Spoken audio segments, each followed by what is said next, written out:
Now, I want to take a look at what is called the 5 stages of responsibility. So starting with the earlier stages where we do whatever we can to avoid taking on the responsibility, to the final stages when we actually pick up the ball and run with it. So imagine a 5-rung ladder, and the bottom rung of the ladder is really your stage 1, where we totally avoid responsibility, and what we want to do is climb up each rung of the ladder, and as we climb up each rung, we start to take on more and more ownership. In most organizations, and really, as I said, in life in general, when something goes wrong, typically all human beings start off at the first stage of responsibility avoidance, where we blame someone else for the problem. So obviously, when someone else is to blame, then we can't fix it. And if we can't fix it, then we can't be held accountable. So take a look around your sales team. Take a look around your office, your organization. If there is a lot of blame, if there's a lot of pointing fingers, you know you're really at the first stage of getting your people to actually take on responsibility. The next rung of the ladder, stage 2 of moving people towards ownership and responsibility, is when we justify. And we justify the reasons why these things have happened. So the weather was bad, I couldn't start the car, I got caught in traffic, my dog ate my homework. These are all viable reasons and excuses for why I could do nothing about it. And so once again, we refuse to see how we could have changed what happened or what we could do to fix things. And in this way, we avoid ownership. We avoid having to be held accountable. In other words, it's not my fault. You know, the referee was biased, or there was something wrong with the tools, or it's logistics' fault. There was nothing I could do about it. It was the customer. It was the competition. It was the fact that our products aren't good. It's all these excuses.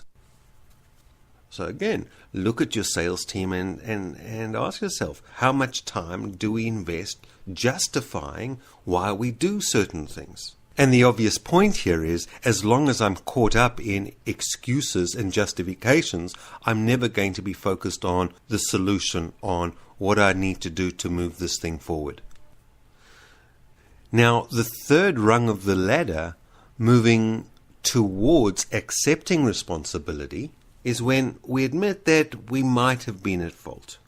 So at this point, we tend to feel maybe a sense of shame, and this is the third stage, when we feel that sense of shame for what it is we either did or didn't do.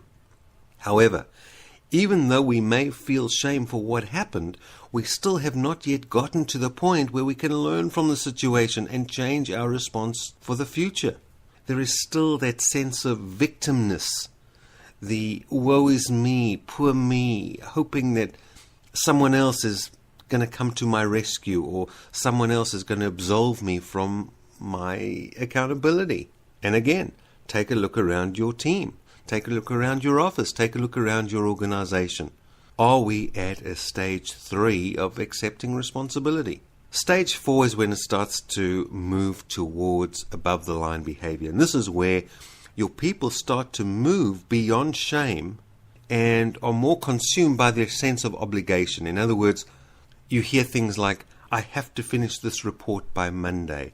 I have to get back to the client by the end of the day. I have to do this, I've got to do that.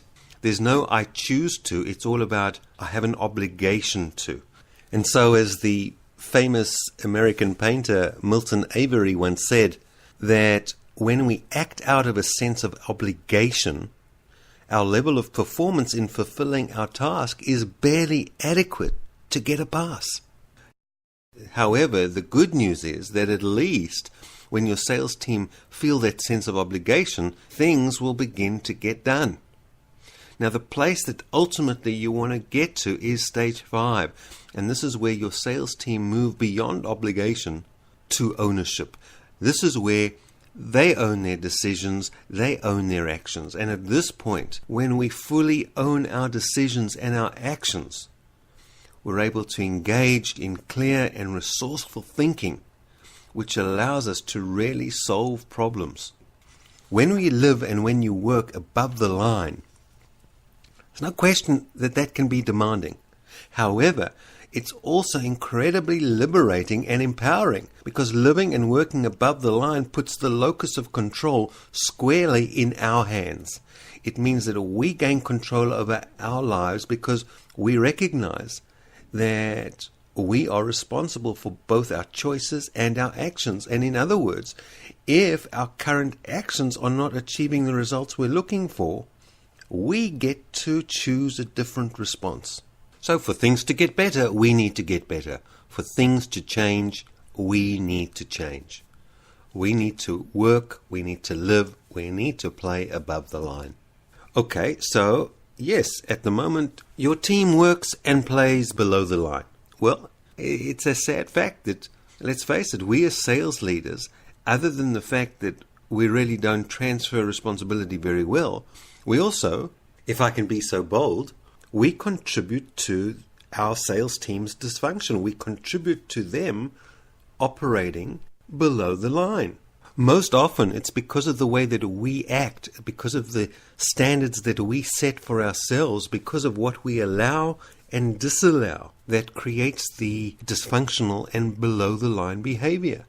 And we do this really in three ways. Firstly, and probably most importantly, we are not always good role models for above the line behavior. You know, as Aesop from Aesop Fables is reputed to have said, example is the best precept. Can we truly say that we model above the line behavior at all times?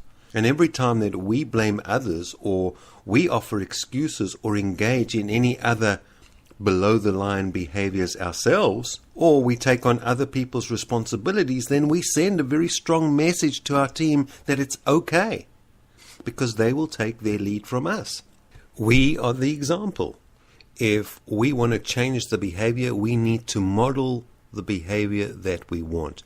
If you want above the line behaviors, as a sales leader, you need to model above the line behaviors. The second way we contribute is that we as sales leaders allow below the line behaviors from our team.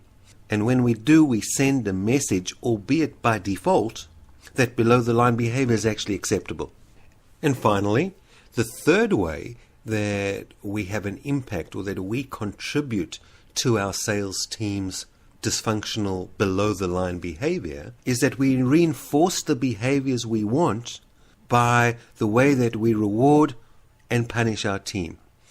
So in other words, do you praise and reward your salespeople when they take responsibility and make things happen? Or do you berate them and criticize them when things go wrong?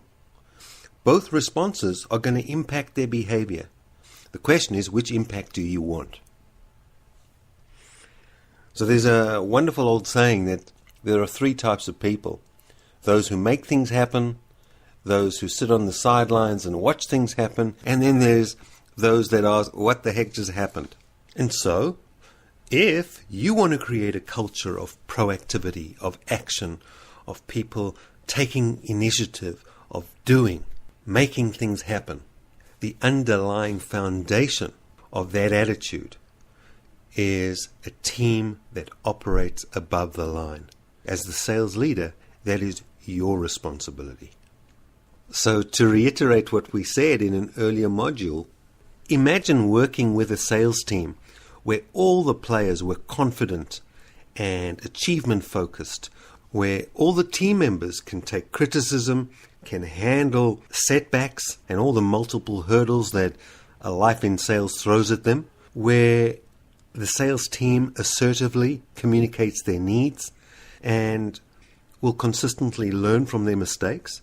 So imagine what it would be like to work with a sales team that consistently operated above the line. Imagine that you have a sales team that's made up of individuals who are both self-reliant and resourceful. These are the teams that have the competence to cope with and bounce back from the adversities and problems that one faces daily working in a sales environment. And this is why creating and engendering an above-the-line behavior culture within your sales team and within your organization as a whole is really foundational to your success in your role as a sales leader.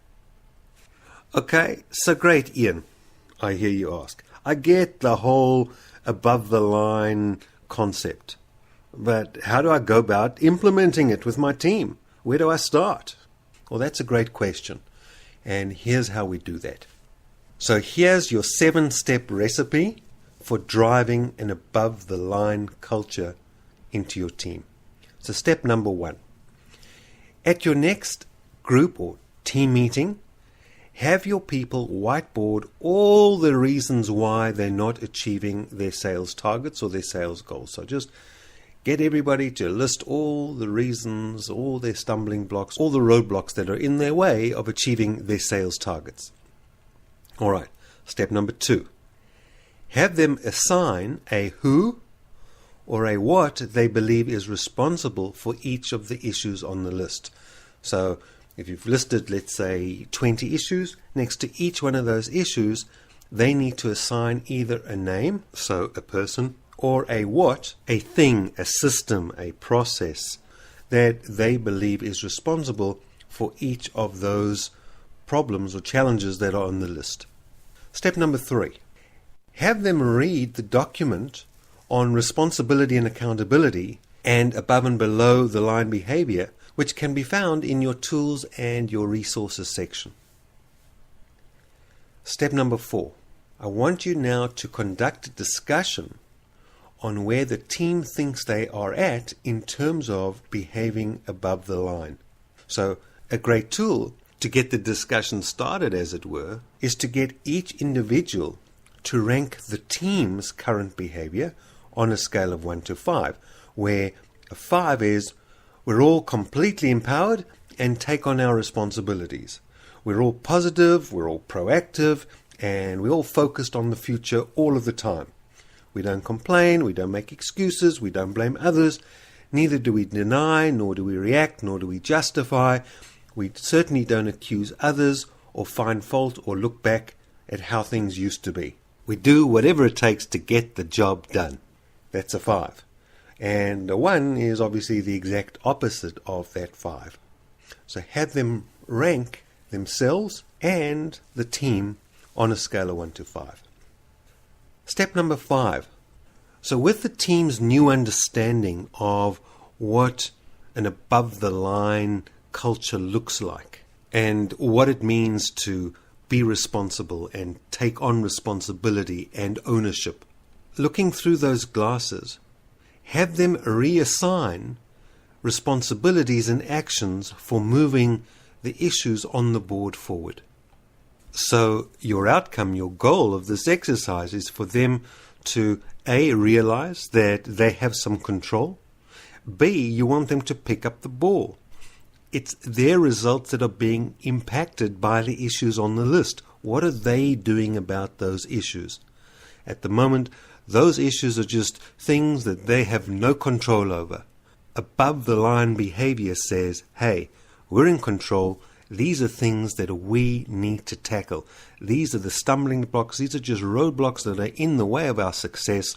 What do we need to do to move them forward? So what you want ultimately is the individuals in your sales team to assign themselves to those issues on the list and pick them up and move them forward.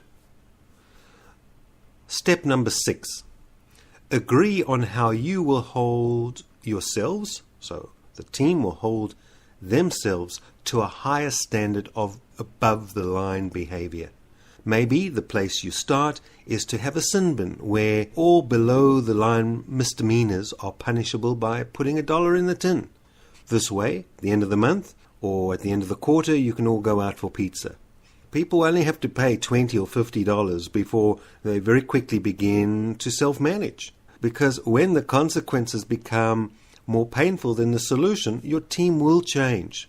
So this also means that you too are going to have to be held accountable by your team for your own below-the-line behavior and language.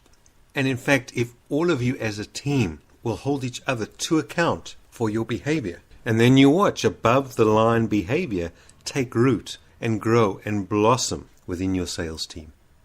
And finally, step 7. Agree to give this process a really good shake for the next 90 days. Then promise a review.